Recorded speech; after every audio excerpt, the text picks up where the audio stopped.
दो दिलों की नन्ही दास्तां सीजन 2 भाग 8। अनिरुद्ध का रॉयल सा केबिन, बड़ी खिड़की, सफ़ेद ग्रे टोन, लकड़ी की टेबल, एक कोने में किताबों की शेल्फ और एक वाइट बोर्ड जिस पर क्लाइंट्स का डेटा लिखा है। उसकी टेबल पर उसकी फैमिली की फ्रेम रखी हुई थी। दरवाज़ा हल्के से खुलता है। आशी अंदर आती है। टक in white shirt, trouser, bag लटकाए, चेहरा थका हुआ लेकिन खुद को कंट्रोल में रखने की कोशिश करती है। आशी अंदर आती हुई हल्के नक चढ़े लहजे में बोली, गुड इवनिंग सर। सर को थोड़ा लंबा खींचते हुए अनिरुद्ध चेयर पर रिलैक्स होकर हल्की मुस्कान के साथ, गुड इवनिंग मिस शेखावत। एक सेकंड रुककर, ओह सॉरी, इंटर्न शेखावत। आशी मुस्कुराते हुए दांत भींचती हुई बोली, जो नाम से ही पहचान बना चुके हैं उन्हें टाइटल की जरूरत नहीं होती सर। अनिरुद्ध धीरे से ताली बजाता है, फिर आंखों में आंखें डालता हुआ बोला, इम्प्रेसिव स्टार्ट, लेकिन चलो असली टास्क से स्वागत करते हैं। वो 3 फाइलें उसकी ओर स्लाइड करता है। अनिरुद्ध बोला, ये तीनों क्लाइंट के इन्वेस्टमेंट प्लान्स हैं। 1 घंटे में इनका शॉर्ट एनालिसिस तैयार करो। लैपटॉप, बोर्ड सब यूज कर सकती हो, लेकिन इन सबसे पहले मेरे लिए कप कॉफी लेकर आओ। मैं यहाँ काम सीखने आई हूँ, ना कि तुम्हारी बेफालतू के नखरे पूरे करने।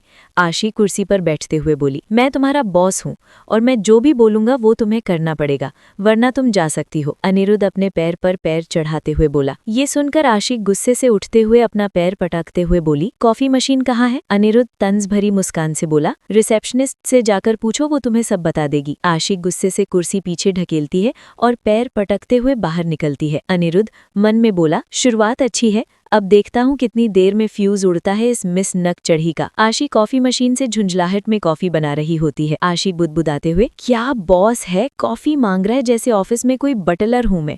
ठाकुर जी, इस अकड़ू का दिमाग ठिकाने कब आएगा? वो कप में कॉफी डालती है और जानबूझकर थोड़ी ज्यादा चीनी डाल देती है। आशी हल्के व्यंग में बोली, खुद को सीईओ समझता है, अब पी के देखो ये सीईओ कॉफी, शुगर शॉक न लगे तो कहना। अनिरुद्ध के केबिन का दरवाजा फिर खुलता है। आशी वापस आती है, कॉफी कप लेकर टेबल पर रखती है। आशी उसकी ओर देखकर लंबी सी मुस्कान लिए बोली, सर आपकी कॉफी। अनिरुद्ध उसे देखकर हैरानी से मन में बोला, इसे क्या हुआ?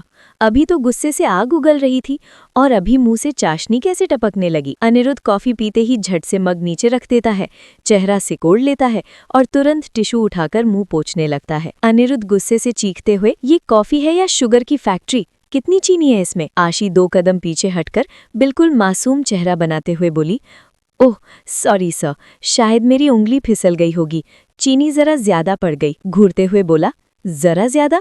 इसमें तो पूरा चीनी का डब्बा डाला है तुमने। फॉर्मल मुस्कान के साथ बोली, आपने ही कहा था ना कॉफी बनाने को, मैंने तो बस आपके ऑर्डर फॉलो किए हैं सर। अनिरुद्ध हल्का झुककर तीखे लहजे में बोला, तो तुम चाहती हो कि मुझे डायबिटीज हो जाए? ये सुनकर आशी बोली, नहीं नहीं सर, आप जैसा बिटर बॉस अगर थोड़ा मीठा हो जाए तो माहौल अच्छा रहेगा, बस वही कोशिश थी। अनिरुद्ध गहरी सांस लेकर खुद को संयमित करते हुए उससे बोला, ठीक है, एक बार की गलती समझकर माफ कर रहा हूँ, लेकिन याद रखो ये ऑफिस है, कोई रसोई नहीं, और मैं तुम्हारा बॉस हूँ, स्कूल का जूनियर नहीं जिस पर प्रैंक चलता है। आशी हल्का सिर झुकाते हुए लेकिन तन से बोली, समझ गई सर, अगली बार अगर आप कॉफी मांगेंगे तो मेजरमेंट के साथ दूंगी, आधा स्पून शुगर, 1 चम्मच अहंकार। अनिरुद्ध हैरानी से उसे देखते हुए बोला, बहुत बोलती हो तुम। सच बोलती हूँ, जो कई लोग सिर्फ सोचते हैं वो मैं कह देती हूँ। तभी अनिरुद्ध बोला, अब अगर कॉफी का तमाशा पूरा हो गया हो तो असली काम पर ध्यान दो। मैंने 1 घंटा कहा था, अब 45 मिनट बचे हैं,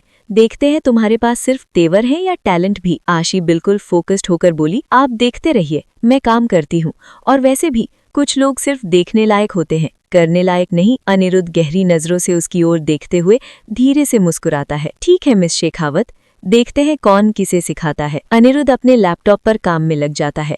आशी टेबल के एक कोने में बैठती है, कान में ईयरप्लग लगाती है और पूरी तरह स्क्रीन पर ध्यान देती है। कमरे में सिर्फ कीबोर्ड की टिक टिक सुनाई देती है। क्लॉक टिक टिक करता है। 35 मिनट बीतते हैं। अनिरुद्ध एक बार नजर उठाकर देखता है, आशी व्हाइट बोर्ड पर ग्राफ बना रही है, फिर अपने नोट्स में कुछ लिखती है। अनिरुद्ध मन में सोचते हुए बोला, इतने गुस्से और तेवर के बाद भी फोकस नहीं टूटा, इंटरेस्टिंग। 10 मिनट और बीतते हैं। आशी फाइल बंद करती है और एक रिपोर्ट, ग्राफ चार्ट और एनालिसिस पेपर लेकर अनिरुद्ध के सामने टेबल पर रखती है। आशी एक हल्की लेकिन कंट्रोल्ड मुस्कान के साथ, सर रिपोर्ट तैयार है, टाइम बचा है तो अगर आप चाहें तो एक बार खुद चेक कर सकते हैं, वरना मैं समझा भी सकती हूँ। अनिरुद्ध फाइल उठाता है, एक एक पन्ना पलटते हुए उसकी भौहें ऊपर उठती हैं। R&D ग्रोथ, क्लाइंट की मार्केट पोजीशनिंग, सेक्टर कंपैरिजन, और तुमने तो क्रॉस एनालिसिस भी कर दिया थोड़े आत्मविश्वास के साथ। आपने शॉर्ट एनालिसिस मांगा था सर, लेकिन मेरे काम में शॉर्ट में भी क्वालिटी मिलती है। अनिरुद्ध फाइल नीचे रखते हुए थोड़ी गंभीरता से बोला, तुमने ये सब डेटा कहाँ से निकाला? कंधे उचकाते हुए, सर आप आम खाइए ना, गुठलियां क्यों गिन रहे? अनिरुद्ध उससे काफी इम्प्रेस होता है। वो उससे बोला, ठीक है मिस शेखावत, कल एक क्लाइंट मीटिंग है, एक प्रपोजल डिस्कशन है, तुम साथ चलोगी? थोड़े चौंकते हुए, मैं? अनिरुद्ध बोला, हाँ तुम। जो लड़की पहले दिन इतनी साफ रिपोर्ट दे सकती है, वो मीटिंग में भी खामोश नहीं रहेगी, मुझे यकीन है। या शायद टेस्ट कर रहा हूँ, कौन जाने। Okay sir. ओके मिस आशी, अब आप घर जा सकती हैं, कल टाइम पर आ जाइएगा, मैं आपको मीटिंग की सारी डिटेल्स मेल कर दूंगा। आशी बैग उठाती है और एक आखिरी बार अनिरुद्ध की ओर देखती है। आशी बोली, कल से ऑफिस टाइम पर आऊंगी, पर अगर कल भी कॉफी मांगने की हिम्मत की तो इस बार चीनी नहीं नमक डाल दूंगी। अनिरुद्ध हंसते हुए चैलेंजिंग टोन में बोला, फिर तो कल तुम्हारी ट्रेनिंग की शुरुआत नमकीन होगी मिस इंटर्न। हेलो यूवी, तुम एयरपोर्ट पहुंच गए? हाँ आशी, तुम बताओ कैसा रहा पहला दिन? यूवी बोला। उसकी बात सुनकर आशी उससे बोली, तुम ये सब छोड़ो, तुम्हारी फ्लाइट कितने बजे है? 6 बजे की, यूवी बोला। आशी अपनी घड़ी में देखती है जिसमें 5 बज रहे थे। वो यूवी से बोली, मैं एयरपोर्ट पहुंच रही हूँ। लेकिन बेबी इसकी ज़रूरत नहीं है, अभी कुछ देर में मुझे बोर्डिंग करनी होगी। यूवी प्लीज़ मुझे मत रोको, मैं तुम्हारे जाने से पहले एक आखिरी बार तुम्हें देखना चाहती हूँ, आशी बोली। उसकी बात सुनकर यूवी कुछ नहीं बोल पाया। आशी फ़ोन रखती है और अपनी स्कूटी लेकर एयरपोर्ट की ओर चली जाती है। स्कूटी रुकती है। आशी जल्दी से हेलमेट उतारती है, बाल ठीक करती है और गेट की ओर दौड़ती है। यूवी गेट के पास खड़ा था, ट्रॉली बैग उसके पास थी। वो बार बार मोबाइल स्क्रीन देख रहा था। तभी पीछे से आवाज़ आती है, यूवी। आशी हाँफती हुई आती है। यूवी पलटता है और उसे देखकर उसका चेहरा एकदम नरम हो जाता है। यूवी हल्का मुस्कुराकर बोला, तुम सच में आ गई? आशी की आंखों में नमी लेकिन होठों पर मुस्कान होती है। मैं नहीं आती तो खुद को कभी माफ़ नहीं कर पाती। दोनों कुछ पल बिना बोले एक दूसरे को देखते हैं। सारा दिन, सारी थकावट आशी के चेहरे पर है, लेकिन आंखें सिर्फ उसे देख रही हैं। यूवी उससे बोला, पहला दिन कैसा था तुम्हारा? आशी हंसते हुए बोली, तुम्हारे बिना खराब, मेरा बॉस बहुत ही अकड़ू है। यूवी हंसता है। ये देखकर आशी हल्के रूठे अंदाज में बोली, हंसी मत उड़ाओ, दिन बहुत अजीब था, लेकिन तुमसे मिलकर अब सब ठीक लग रहा है। दोनों के बीच सन्नाटा। बहुत कुछ कहना बाकी, लेकिन शब्द कम पड़ रहे हैं। तभी अनाउंसमेंट होती है। यूवी धीरे से बोलता है, मुझे चलना होगा। आशी धीरे से बोली, अपना ख्याल रखना। फिर कुछ सेकंड चुप, और अचानक आशी आगे बढ़ती है और यूवी को कसकर गले लगा लेती है। आशी धीमे स्वर में लगभग फुसफुसाते हुए बोली, जल्दी वापस आना। यूवी उसकी पीठ पर हाथ रखकर बोला, मैं हर दिन कॉल करूंगा, तुम उदास मत होना।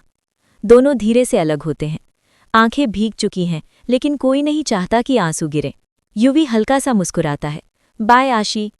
आशी सिर्फ उतना कह पाती है, बाय यूवी। यूवी धीरे धीरे गेट की ओर बढ़ता है। आशी वहीं खड़ी उसे जाते देखती है, जब तक वो आंखों से ओझल नहीं हो जाता। रात का समय, कमरे में सिर्फ टेबल लैंप जल रहा था। आशी बेड पर बैठी थी, सामने लैपटॉप खुला था, लेकिन स्क्रीन पर उसका ध्यान नहीं था। मोबाइल उसके पास रखा था। यूवी की आखिरी भेजी हुई फोटो अभी भी स्क्रीन पर थी। तभी दरवाजे पर नॉक होता है। आशी, जाग रही है? सांची अंदर आते हुए बोली। आशी झट से स्क्रीन ऑफ करती है, मुस्कुराते हुए बोली, एंजल मम्मा, आ जाइए। सांची मिस के लिए एक प्लेट में दूध और ड्राई फ्रूट्स लाई थी। पूरे दिन ऑफिस, फिर पढ़ाई, खुद का ख्याल कौन रखेगा? सांची उसके पास बैठते हुए बोली। आप हो ना? आशी बोली। सांची उसके पास बैठकर उसके बाल सहलाने लगती हैं। सांची उसे ध्यान से देखते हुए बोली, थकी हुई लग रही हो, सब ठीक है ना? आशी हल्की मुस्कान, लेकिन आंखें बुझी बुझी दिख रही थी।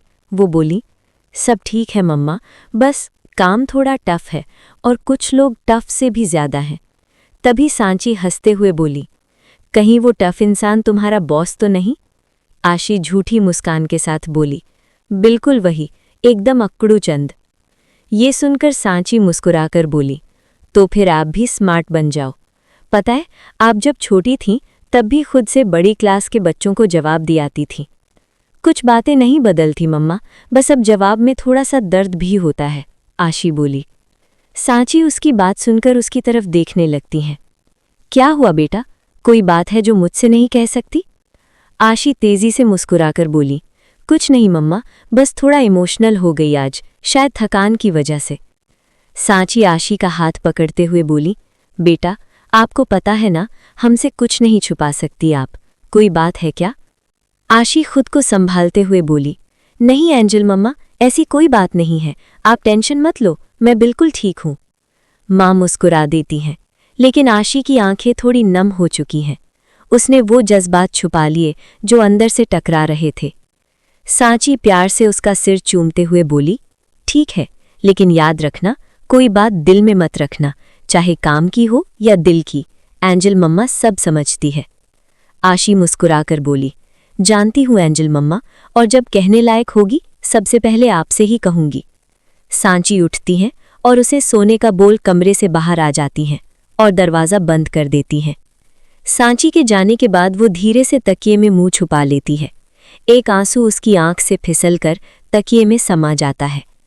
आशी मन में बुदबुदाती हुई बोली, माफ़ करना मम्मा, मैं बहुत कुछ कहना चाहती हूँ, लेकिन अभी नहीं, सही वक्त आने पर। बड़ी कॉन्फ्रेंस रूम, जहां कांच की दीवारों से बाहर का नज़ारा दिखता है। सामने एक प्रोजेक्टर स्क्रीन, मेज़ पर लैपटॉप्स, कॉफ़ी मग, फाइलें। मीटिंग में कंपनी के एक बड़े क्लाइंट शर्मा ग्रुप के प्रतिनिधि बैठे हैं। अनिरुद्ध और आशी दोनों सामने खड़े थे। आशी हल्के पिंक शर्ट में, बाल खुले लेकिन चेहरा बुझा हुआ, आंखों में नींद की कमी और मन कहीं और। अनिरुद्ध ब्लू सूट में, हमेशा की तरह परफेक्ट। क्लाइंट कुछ समझ रहे हैं, लेकिन आशी का ध्यान स्लाइड पर नहीं था। अनिरुद्ध प्रेजेंटेशन देते हुए गंभीर टोन में बोला, तो जैसा कि पिछले क्वार्टर में हमने डिलीवरी टाइम को 11% तक रिड्यूस किया, हमारा अगला टारगेट 7% तक आना है और इसके लिए हमने नई टेक्नोलॉजी लागू की है। आशी प्लीज अगला स्लाइड। आशी तुरंत रिएक्ट नहीं करते, वो कहीं और खोई हुई थी। अनिरुद्ध थोड़ी सख्ती से बोला, मिस आशी। सभी की नज़रें आशी की ओर घूमती है। आशी चौंक कर उठती है, वो हड़बड़ाकर बोली, सॉरी, स्लाइड। जी। वो लैपटॉप पर क्लिक करती है, लेकिन गलत स्लाइड खुलती है। एक पुराना डेटा शीट खुल जाता है। क्लाइंट मुस्कुराकर लेकिन हल्के आश्चर्य से बोले, शायद ये तो लास्ट क्वार्टर का डेटा है। अनिरुद्ध अब तेज स्वर में, कंट्रोल में, लेकिन टेंशन साथ उससे बोला, Aashi, we've gone through this thrice, ये आज का फाइनल वर्जन है, प्लीज ध्यान दीजिए। आशी शर्मिंदा सी हो जाती है, होंठ भींचकर स्क्रीन ठीक करती है। अनिरुद्ध मुस्कान के पीछे गुस्सा छुपाते हुए बोला, let me continue. So gentleman, if you now look at the correct projection. आशी सिर झुकाकर बैठ जाती है, उसकी उंगलियां आपस में उलझती हैं और आंखें टेबल पर गड़ जाती है। मीटिंग खत्म होने के बाद क्लाइंट चले जाते हैं। अनिरुद्ध तेज कदमों से वॉक करता है। आशी चुपचाप उसके पीछे चल रही होती थी। अनिरुद्ध गुस्से में रुकता है। आशी की ओर मुड़कर वो बोला, ये क्या था? सीरियसली आशी, what's wrong? What's hell is going on? आशी धीरे लेकिन ठंडे स्वर में बोली, मैं सॉरी सर। अनिरुद्ध नाकामी से सिर झटकते हुए गुस्से से बोला, apologies don't cover client blunders. तुम बहुत बेहतर कर सकती हो और तुम जानती हो वो, सो व्हाट्स द इशू? आशी जवाब नहीं देती है। अनिरुद्ध थोड़ी देर उसे देखता है, फिर धीरे से बोला, listen, if there something bothering you, sort it out, because here this isn't the place to fall apart. इतना कहकर वो चला जाता है। आशी वहीं खड़ी रह जाती है, आंखें फर्श पर टिकी हुई थी। उसका चेहरा शांत था, लेकिन उसकी आंखें अब फिर से नम है और मन में गूंजती है अनिरुद्ध की बात, this isn't the place to fall apart. कहानी अभी बाकी है। आगे क्या होगा ये जानने के लिए अगला भाग जरूर देखें। और हाँ, लाइक करो, कमेंट करो और सब्सक्राइब करना मत भूलना। मिलते हैं अगले भाग में, तब तक के लिए बाय बाय।